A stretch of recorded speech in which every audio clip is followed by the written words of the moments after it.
আহকচোন আজি আমি ভীমকলৰ জুচ বনাওঁ। এনেকৈ কাটি লৈছোঁ। মোৰ ল'ৰাই খাই বৰ ভাল পায় ভীমকলৰ জুচ। মিক্সিত দি দিম। চাওক মিক্সিত এনেকৈ মাৰি ল'লোঁ। তাৰপিছত চালনী এখনত ধুনীয়াকৈ চালি দিম। গুটিবিলাক তেতিয়া ওপৰত ৰৈ যাব। এনেকৈ কৰি দিলে চালনী সৰকি যাব, গুটিবিলাক পৰি যাব। চাওকচোন এনেকৈ দিওঁতে গুটিখিনি ওপৰতে ৰৈ গ'ল।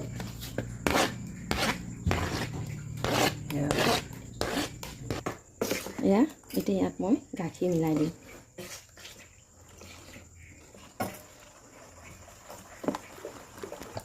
অকণমান আপোনালোকে ক'লা নিমখ দি দিব, কাৰণ কিছুমানৰ গেছো উঠে যে, তেতিয়া মানে ক'লা নিমখটো দিলে নুঠে, খাই ভাল লাগে টেষ্টটো। চাওকচোন এতিয়া মই গিলাচত দি দিম, এনেকৈ গিলাচত। তাৰপিছত আইচ বল দুটুকুৰ পেলাই দিব আৰু এয়া চাওক ইমান ধুনীয়া লাগে খাই, খাবচোন। ভীমকলৰ জুচটো আমাৰ পেট ঠাণ্ডা কৰে, তাৰ কাৰণেও ভাল। খুব গৰমত গৰম কাটে, পেট ঠাণ্ডা হয়। খাই চাবচোন এনেকৈ মই বনোৱাৰ দৰে।